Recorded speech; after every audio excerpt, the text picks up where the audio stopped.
People say language is a living thing, and man, right now, it's living life in the fast lane. The new words popping into our vocabulary, they aren't just slang. Nope.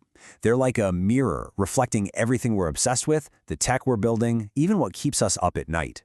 So today, let's take a look at the brand new words of 2026 and see if we can figure out what they tell us about, well, us.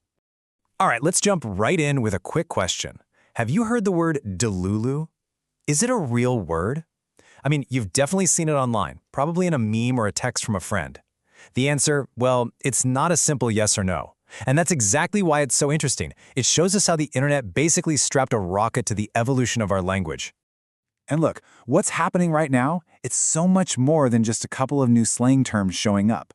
We're actually at a major turning point. Think about it. Thanks to digital culture and being connected to everyone, everywhere, instantly, new words are being born, adopted, and even landing in the dictionary faster than at any other time in history. It's wild. Okay, so here's how we're going to break this all down. First, we're going to talk about the sheer speed of this change. Then, we'll get into how words even get made these days. After that, we'll take a little tour of the hot new words of 2026. We'll also unpack why they actually matter, because they're more than just trivia. And finally, we'll take a peek into what the future of dictionaries might look like. Sound good? All right, section 1. So if you've ever felt like you just can't keep up with all the new slang, you're not going crazy. It's real. The pace of change has just exploded. New terms are going from some niche corner of the internet to being officially recognized words at a speed that would have been totally unthinkable just 10 years ago. And that brings us to a really important question. How does a word even become official anyway? Because the whole process has been completely turned on its head. The engine room, where dictionaries are made, looks nothing like it used to. This slide, man, it just lays it all out. The old way versus the new way. On the left, you've got the old school dictionary method, right? You wait for a word to show up in print for decades, sometimes even centuries, before you'd even think about adding it. But now, we've got something called reactive lexicography. Instead of waiting, dictionary folks now use these massive searchable databases of everything from news articles to TikTok comments to track a word's usage in real time. This lets them drop whole new lists of words every few months. It's a total game changer. And if you want to understand the scale of this, get this number. The Winter 2026 update from dictionary.com, it added over 1,500 new words and definitions. And that's not over a year or a decade. That was in a single season. It's the biggest update they've ever had, which tells you everything you need to know about the speed we're talking about. So, what's on everyone's mind? This chart kind of gives us the inside scoop. You can see science and tech are leading the charge, which totally makes sense with all the new AI and biotech stuff. But look how close behind culture, business, and food are. That tells us our conversations are just as much about who we are and how we work as they are about the latest gadgets. Okay, let's get to the good stuff, the words themselves. We're going to go on a little guided tour of some of the most important new additions this year. And yeah, we're going to start with the one I asked you about right at the beginning. So the answer is yes. Delulu is officially a word now. It's obviously short for delusional, but the way it's used is what's so cool. It's usually playful, kind of self-aware, Like saying, am I Delulu for thinking I'll actually clear my inbox today? It perfectly captures that modern mix of being a little bit hopeful and a little bit absurd.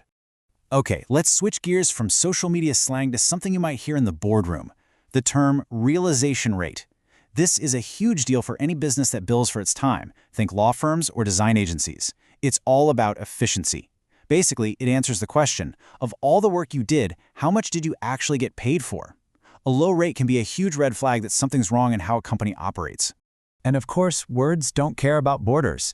Take isekai.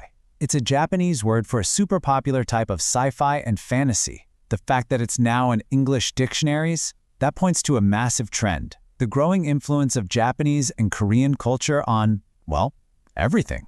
From movies and music to the food we eat and the words we use every single day. All right, here's one I think a lot of us can probably relate to. Brain rot. You know that feeling, right? That mental fog or numbness you get after scrolling way too long through really low-quality, repetitive stuff online. We needed a word for this because so much of our content now is fed to us by algorithms that are designed to keep us hooked, not necessarily to make us smarter. And, understanding this stuff isn't just for fun. It has real-world consequences. This table is basically a cheat sheet for anyone trying to communicate online today, whether you're a manager or a giant brand. For instance, using a word like 8 to celebrate something cool your team did, that can work really well. But trying to force something like skibidi into your marketing, which is, well, it's pretty much absurdist meme nonsense. That's a classic example of knowing the word but not getting the culture. It's one of those things you need to understand so you know not to use it. So here's the big takeaway. These words, they're so much more than just trivia for your next game night. They're like little signs, clues that point to the huge stories and massive shifts happening all around us in society. And when you start to group them together, these incredible patterns just jump right out at you. Take all the words about digital wellness, bed rotting, doom scrolling, brain rot. Together they tell a whole story about our really complicated, sometimes unhealthy relationship with our screens. Then you have words like quiet hiring, which tell a story about our changing economy. And terms like beehive, swifty, and even tradwife tell us a lot about how we're finding our tribes and shaping our identities. And this quote from social media manager Ashley Schroeder just nails it. She says, remember, understanding slang builds credibility. Misusing it does the opposite. In the world we live in, being fluent in the language of right now, it has real stakes. It can build trust, or it can totally destroy your credibility in an instant. So where does all this go from here? For our last section, let's look ahead. What is the future of the dictionary itself? I want you to think about this for a second. What if a dictionary wasn't this one-size-fits-all thing, the same for everybody? What if it could actually adapt in real time just for you? This is probably the next big thing, AI-powered dynamic lexicons. Just imagine a dictionary that knows you're an accountant and automatically serves up the financial jargon you need for your next meeting. But then, it can instantly switch gears to explain the latest slang your kid just used in a text message. It's a future where our language tools don't just define the world for us, but actively help us navigate our own little corner of it. Which really makes you wonder, what new words are we going to need for that? Don't forget to like and subscribe for more How Meets History.